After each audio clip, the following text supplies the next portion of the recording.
the Heritage Foundation has been around for more than 40 years. And actually, they've been producing a version of this, which folks have long ignored until we saw it play out.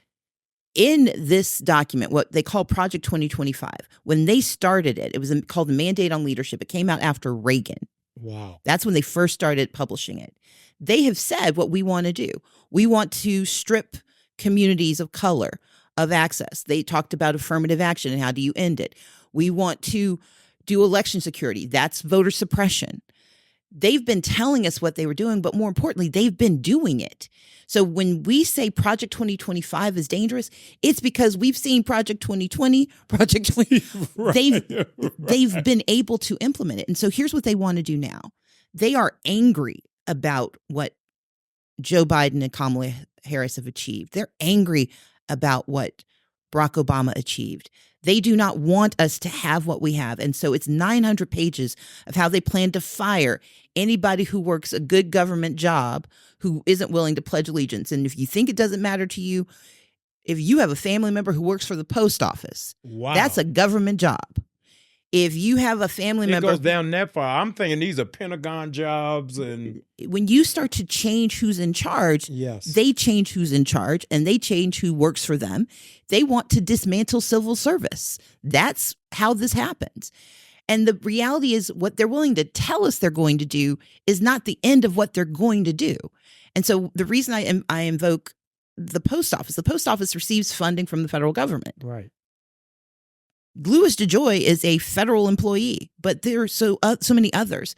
We just have to recognize that the minute you break the dam and you say you can start to interfere in the employment of government workers who are not political appointees, that reaches everyone. When you say that DEI is going to be pulled out of every part, that means that the Small Business Administration, which has a responsibility to make sure that capital gets to Black and brown small businesses, to women-owned businesses, that's going to end. They've already sued to close down the Minority Business Development Agency, which has helped create millions of small businesses. Yeah. All of those things will be not just under attack, they will be dismantled.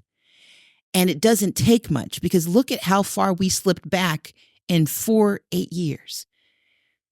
They've written down, they've told us what they're going to do. Yeah. It's for those who love sports, it's like they gave you their playbook. They've told you what they're going to do.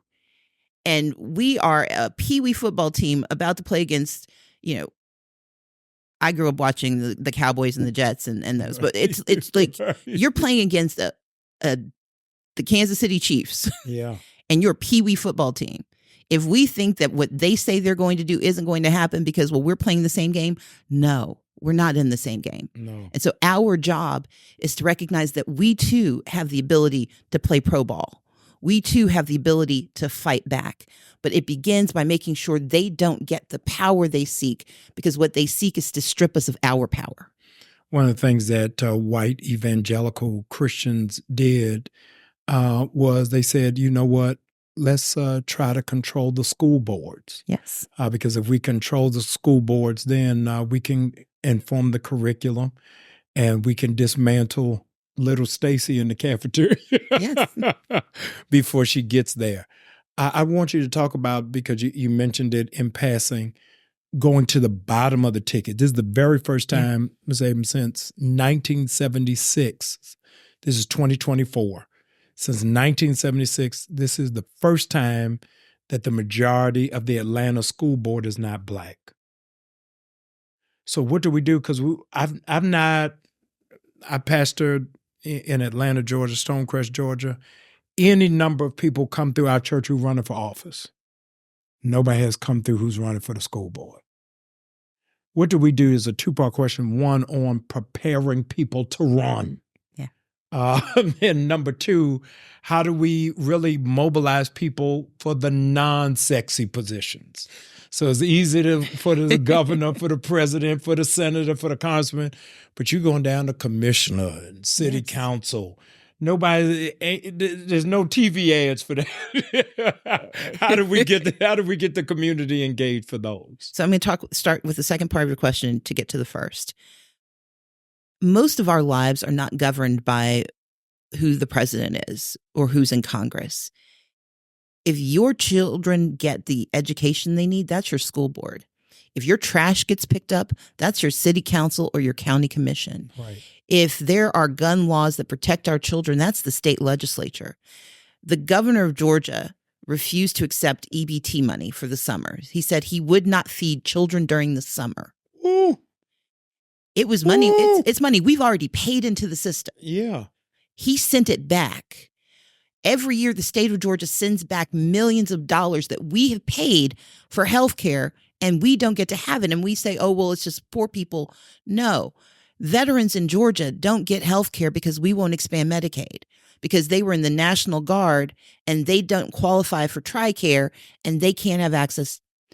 So those are not decisions made by Congress made this decision. It said, here's money. Right. The president made the decision. Here's money. But when your city council won't accept the money because they've got to match it, when your county commission won't deploy the money to your part of town, those are decisions made by local elected officials. When your child sits in a classroom with books that have been banned because Toni Morrison dared to tell the truth about the history of slavery, that's a problem. That's a city council decision. Now, we might live in communities where we think we are immune to the terrible stories we hear, but we're not immune. These things don't happen overnight. They happen gradually. It's the boiling the frog. Yeah. And we're sitting in the water. Welcome to the jacuzzi. And so if we aren't paying attention, if we are so fixated on the big jobs, and we need to pay attention, I vote for president, but recognize that if you want the president you vote for to get the help she needs, then you've got to make sure she's got a Congress that she needs and a state legislature that actually implements it, that we've got governors who believe in the people. If you are a small business owner who wants to have access to capital, you do not want a state legislature that doesn't believe that they should pay attention to the demographic composition of the state. And 190% of the money goes to the population that only makes up 50% of the state. So we've got to calibrate our expectations with our interest. The second part then is that we've got to be the ones running. Running for office simply means that you believe your voice matters enough that you're willing to speak for the people who don't necessarily know theirs do. Yes. Standing for public office does not guarantee you win. God knows I know that. Yeah. But sometimes standing for public office means that you're telling people you care, and it becomes an educational opportunity. Because sometimes we just need people to know what they're entitled to. I don't believe most people experience voter apathy. It's not that they don't care. They experience voter despair. They don't know that there is something better because they've never seen it happen. Yeah. When we stand for public office and when we get in and do that public office, that's when things start to change. But we can't think that voting is magic. You vote and things get done. No, voting is medicine. You and I both experienced family members who have had grave illnesses. If you stop taking your medicine, whatever you've got is coming back and it is bringing friends. So we take the medicine. Sometimes it is bitter. Sometimes it tastes worse and it creates more pain than whatever ailment you have. Right. But if we don't take the medicine, we know what we're going to get. If we do take the medicine, we start to treat those ills. We start to treat the societal ills that we know we are affected by, and we get stronger. If you look at the communities that get everything they want, it's because they never stop showing up. We've got to start showing up, and that means standing for office. That means supporting people running for office. That means recognizing that $5 can either pay for Starbucks or pay for a leaflet to get somebody to turn out. Yes. So forego your cup so that your cup can overflow.